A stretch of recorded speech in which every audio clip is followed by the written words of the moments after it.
1 महीने के अंदर अंदर उसे उसकी इंसानी खुराक नहीं मिली तो वो जादुई हीरे के कटोरे को भी खा जाएगा। इसलिए किशनगढ़ राज्य का कोई भी व्यक्ति जब भी इस गुफा के पास से गुजरता तो मैं अपने जादू की शक्ति से उसे गुफा के अंदर फेंक देता। और फिर एक दिन मेरी नजर महारानी और उनके सैनिकों पर इसी गुफा के पास पड़ी। मैंने अपनी जादू की शक्ति के जोर पर उनके सैनिकों को इस गुफा के अंदर ढकेल दिया और महारानी को एक चील में परिवर्तित करके इस गुफा के अंदर कैद कर दिया। क्योंकि बरसों पहले राजा चित्रगुप्त ने मुझे अपमानित करके अपने राज्य से बाहर निकाल दिया था। तब से ही भेष बदलकर राजा चित्रगुप्त से अपने अपमान का बदला लेने की सोच रहा था और मुझे मौका मिल गया। अब मैं राजा चित्रगुप्त को मार कर किशनगढ़ राज्य का राजा बनूंगा और फिर धीरे धीरे करके सारे संसार पर कब्जा कर लूंगा, क्योंकि अब मेरे पास ये जादुई हीरे का कटोरा है। तभी उस जादुई हीरे के कटोरे से एक इंसानी आवाज आई।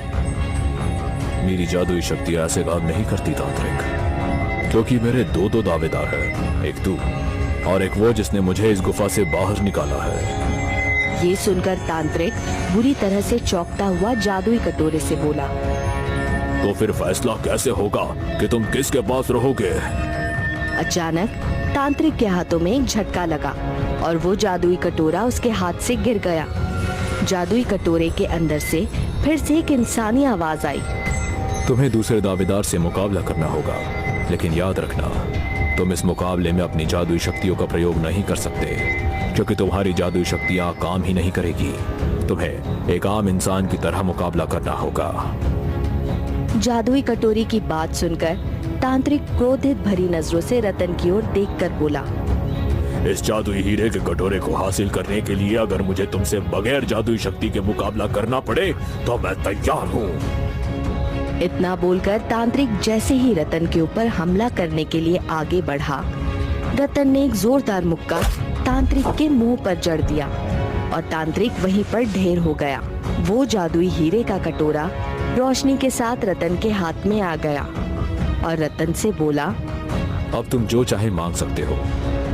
रतन जादुई हीरे के कटोरे की ओर देखकर बोला, मैं चाहता हूँ कि बिरजू और बलराम अपने घर पहुँच जाए और मैं और महारानी महल पहुँच जाए। रतन ने इतना कहा ही था कि बलराम और बिरजू वहाँ से गायब हो गए और रतन और महारानी रुक्मणी ने स्वयं को महल के अंदर पाया। अपनी पत्नी को देखकर राजा चित्रगुप्त पूरी तरह से चौंकता हुआ बोला, रुक्मणी, तुम कहाँ थी? मैंने तुम्हें कहाँ नहीं तलाशा। रुक्मणी सारी घटना बताते हुए अपने पति से बोली, अगर आज रतन नहीं होता तो उस राक्षस का अंत होता और मैं हमेशा के लिए एक चील ही बनी रहती। तभी रतन ने उस जादुई हीरे के कटोरे की ओर देखकर कहा, मुझे इतना सारा धन चाहिए कि ये पूरा महल भर जाए।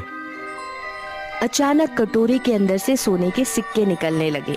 ये देखकर राजा चित्रगुप्त बुरी तरह से चौंकते हुए बोला, ये सब क्या है? अब तो मैं आपकी पुत्री के साथ विवाह करने के योग्य हूँ।